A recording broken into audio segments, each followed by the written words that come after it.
Almost 90% of women have cellulite. And guess what? It's not their fault. We don't choose cellulite, but we can choose a different way to treat it. Meet Quo, collagenase Clostridium histolyticum, AAES, the first and only FDA-approved prescription injectable for moderate to severe cellulite in the buttocks of adult women. This non-surgical treatment is injected by an aesthetic specialist in 10 minutes or less. Individual results may vary. Do not receive if you are allergic to any collagenase or ingredients in Quo or have an infection at the treatment site. May cause serious side effects, allergic reactions including anaphylaxis, and injection site bruising. Seek medical help right away for any signs of allergic hypersensitivity. Tell your doctor about all your medical conditions, if you have a bleeding condition, or take medicine that prevents clotting. Most common side effects include bruising, pain, hardness, itching, redness, discoloration, swelling, and warmth at the injection site. Ask your doctor about all possible side effects and for product information. If you're ready to get to the bottom of your cellulite, learn more and find a specialist at quo.com. Hey, and welcome to the Hypothalamic Amenorrhea podcast, an adulting advice podcast production. I'm Danny Sheriff, and this is the place to come if you care about getting your period regularly. This podcast aims to educate, inform, and keep you motivated on your period and HA recovery track. Let's dive in. And guys, please remember that I am not a doctor and nothing on this show should be taken as medical advice. Always seek the advice of your physician. I'm inviting you to something really special, like really, really special. But first, let me ask you something. Are you trying to get your period back and constantly asking yourself the same questions, going back and forth on what you should be doing, wishing you had someone around you who understood what the heck HA even is and what is going on? Are you worried that your partner might explode if you say the word HA again, with the acronym, you know what I mean? Then this is absolutely going to be for you. It's the HA Society, a community for women with HA to lean on each other and gain support and knowledge about HA that's going to help them get their period back. There's a message board. It's kind of like a Facebook group board, you know. Weekly community calls where we meet face to face and talk and actually connect on issues around HA. We have events with practitioners and experts for you to ask questions to learn about HA and to learn more about it than you could ever learn from just listening to some podcasts and reading some books. And we also have early access to the HA podcast episodes so you can be ahead of the game. And also, and what makes this even more special is that your group coaches, Ashley Smith and myself, are available to you for questions and support in the DMs, along with any of the other members you want to connect with. Because reality is there's a lot of ladies in there who know just as much as we do. So you get your own coaches for, life. You can come in and DM us anytime you have a question. You could check in every single week or every single day, like however it works for you. As a member of this group, you have all the access you need for your individual needs. So this group is different because it's not an open group. It opens once per month so that I can welcome you in and get to know you properly. And when you join, you get the opportunity to actually meet and connect with the other HAs and build those real friendships. And most importantly, not feel alone in all of this. So join the waitlist today and I will personally invite you to join when the doors open up. So either head to the link in the show notes of this episode or just go to waitlist.thehasociety.com. That's waitlist.thehasociety.com. Or if you would like to read and learn more about the HA Society right now, just head to thehasociety.com. thehasociety.com. Okay. Yikes, ladies. This is kind of a big topic today. At least I think it is. But it's an interesting one. And in fact, when I first shared my HA story, which you can listen to on the podcast, it's like, I don't know, episode 1. You can listen to that, or there's a YouTube version of it on YouTube. If you go to youtube.thehasociety.com and you can watch it there. This was one of the very first things that I spoke about that resonated with so many other girls about my story and kind of kicked off this whole HA vigilante journey that I've been on. And it was the fact that I did not think that I fit the bill to be an quote-unquote HAer, to be someone who has hypothalamic amenorrhea. I mean, I wasn't super lean. I have felt like I had a totally normal BMI. I didn't look as lean as so many of the other girls that I know who are cycling. And I certainly didn't look as lean as the ones who weren't. So it was a really confusing time. And I also didn't feel as though I was crazy with my working out. I was only working out 6 days a week. But I mean, isn't that what everyone does? As Paleolithic humans, weren't we always super active? And I realize in retrospect, actually, probably not. We'll probably spend a lot of time hanging around like most animals do. I was not in a calorie deficit all of the time. The books and the doctors and the professionals say that a missing period is mostly only seen in people that are really lean. It's unlikely to happen to someone with a normal BMI like me. I do not look like an HA girl. This was my statement. And this means that I probably don't need to eat more food, right? And my exercise is probably fine, right? This means that I can probably just supplement my way out of HA. So I'm sharing all of this with you today because I know that I'm not alone, and I know that I'm not the only one who feels like they don't really fit the description of having hypothalamic amenorrhea. So if you need a little encouragement and confirmation that you are probably on the right track, I am going to do that for you right now. So first of all, it doesn't matter that you don't look like an HA. Whoops, knocked my mic. It doesn't matter that you don't look like an HA girl because your body doesn't care about the average number. Your body does not care about the studies and the averages cited in research. You are not an average, and your body does not care that the average woman of your height and lifestyle weighs X amount, although I do fully understand why you might hold on to that for comfort and guidance, but it actually doesn't care. You are a special, unique snowflake in the sense that you need to gain whatever your body determines it needs to gain, and that is probably about the only thing that makes you special in the case of HA.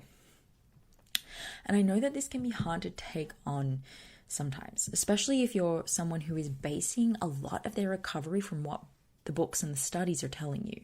But I assure you that there is more to your story and the intelligence and complexity of your body than what the average girl recovered at your height, weight, age, and activity level.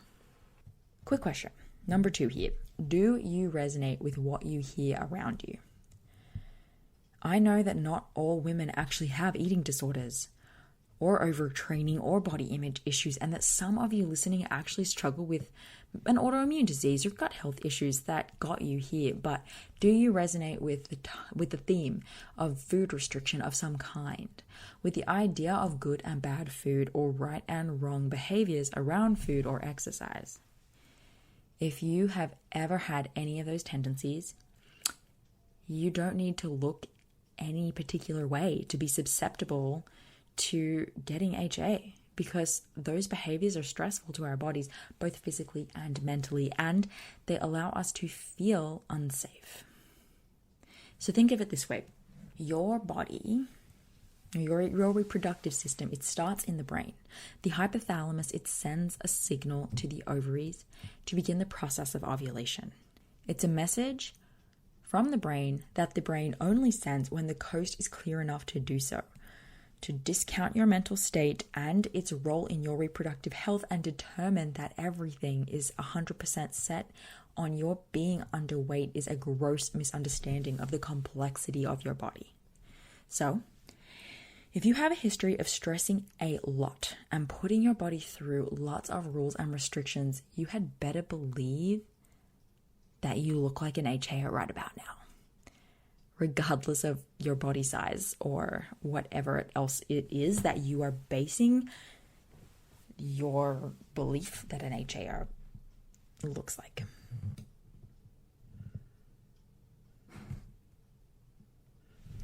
Okay, number 3, using myself as an example.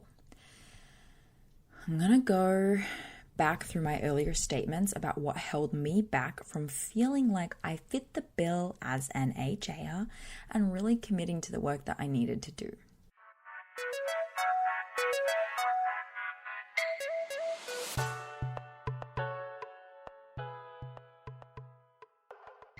The concept of getting your period back is easy, but why is making the commitment so hard? Why does it take so long to get to a point where you're confident enough in the process to go for it? Well, for a lot of reasons, and breaking down those reasons that hold us back is one of my main missions. And that is why I created the 7-day HA Recovery Commitment Challenge. It's a completely free challenge that is 100% inside of email. So you can start your 7 days today. You don't have to wait for the beginning of this challenge.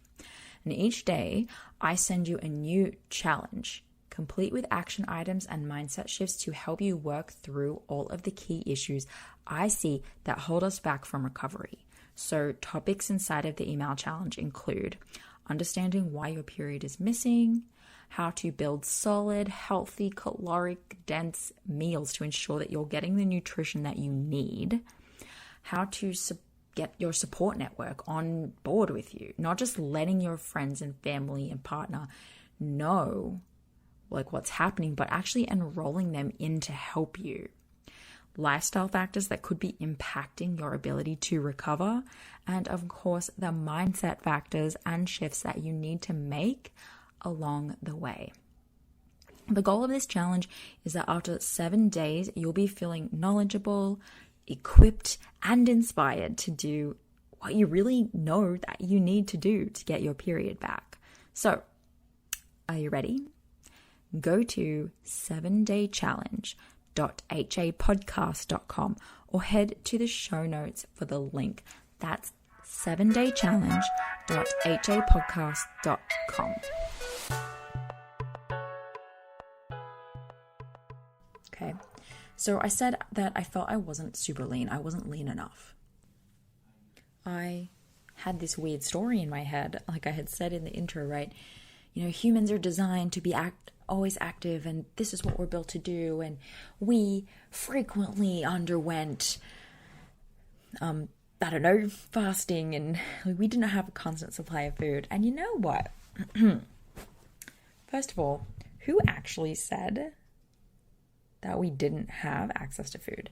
These are actually things that a lot of us think are true, but are not necessarily true. And if this was such a benefit to us, why did we have the need to create agriculture? And why has our, expected age of living gone up? So it was kind of funny that I really held on to that belief. And additionally, that we were so active. No, every other animal in the animal kingdom actually sleeps a lot, and they conserve energy for what they need it for, and their body actually only keeps them awake and moving constantly if food is missing. Otherwise, they're at peace and they just hang out and sleep. Why would we be different? So that was just an interesting little thing that I had in my head, that this is what we're supposed to do as humans. But I actually see now that that's not exactly accurate. And I thought that back then, but now, as I look back on photos, I can see the reality. I did have an unrealistic idea of what lean enough was, and my goals were set to become as lean as possible. This meant that no amount of lean for me was lean enough, and the bar I had set for what a lean, acceptable body was just way too high. I also had gotten to that weight really quickly, within a year. And that means that a rapid change happened and that a lot of restriction went down in a short period of time. How else can I expect my brain and body to perceive this situation? My other statement, my belief that made me feel like I the diagnosis of HA didn't belong to me was that I was not crazy working out, only once a day, every day for 6 days. 6 days of working out is a lot, Danny. And I had an active job on my feet in a cafe for 7 days a week. Now, why was I working 7 days a week, you ask? Because I literally owned that business. I owned that cafe. So talk about stress on the mind and body. What in the world? I thought I could get away with working 7 days a week, training 6 days, and eating low calories. To think that I could get away with that is absolutely beyond comprehension for me now. But somehow I did that. And I was like, I'm not an HAer. I don't have that. And, my other reasoning was I wasn't in a calorie deficit all the time. And as I just said, I was putting my body through a lot. So I probably was in a decent deficit. But mainly I felt that I wasn't in a calorie deficit because every weekend or two, I would totally binge out. I was so hungry. I would eat all of the chips and the guac in my cafe, legit. Like, I would close up shop, I would be dying, I'd be so hungry, and I would just go into the kitchen fridge and eat all of the guacamole and chips. Or I would go alone to a restaurant and order something huge. There's nothing wrong with that, but I would order enough to make myself sick. And I might stop at the store on the way home, maybe even from that very binge session, and buy a family-sized block of chocolate and eat the whole thing in one sitting in my bedroom. Yeah, and those are not things I do anymore. And I didn't actually have to work a whole lot to break those habits, even though I thought there was no way I could ever be different. So if you're doing anything even remotely like that, and you have the story in your head that this is how I just always will be, I can actually tell you that that's not the case, and that is another sign that you have HA. And each time I would break myself out of my diet and binge, I felt like I was starting from scratch on my diet again. Like I was never really in a deficit, and I was losing weight slower now because I was breaking the overall deficit for the week. But the reality is that I was constantly in a deficit and breaking out of it for like 1 day a week due to starvation. My body was forcing me out of it because food was at my disposal. I was so obsessed with my overall deficit, being in a weekly, monthly deficit, because that's the science of losing weight, that I was totally ignoring the constant micro deficits I was in on a day-to-day basis. Apparently, 1 day every week or two in a surplus is supposed to make all of the hunger I dealt with for the rest of the week just go away. It made sense at the time, and I can see now that it did not. So the moral of the story is that we look a whole lot more like an HAer than we often think that we do. And we're setting way too high of a standard on what someone with a missing period should look like, when the reality is that it doesn't take a whole lot to dump our bodies out of homeostasis and to see a decline in our hormone production. Because our body doesn't discriminate. It doesn't care what the world thinks is telling us that we're supposed to look at. It doesn't say, oh yeah, I see that there's pressure on you to look this certain way, so I'll give you a break. No, it doesn't care. So I just want you to know that if it smells like HA and you think it could be HA, and you have just these little tiny things in your mind that are telling you sometimes this isn't me, I don't fit the bill, I'm special, I'm different, I can't recover like this. That's not true. You got this. And the protocol is simple. The mental work is hard, but I give you permission to step in to saying, okay, this is what I have, and just facing it and being ready to deal with it and make some changes now. All right, guys. That was awesome. And I hope that you're having a really amazing day, and I'll see you next week.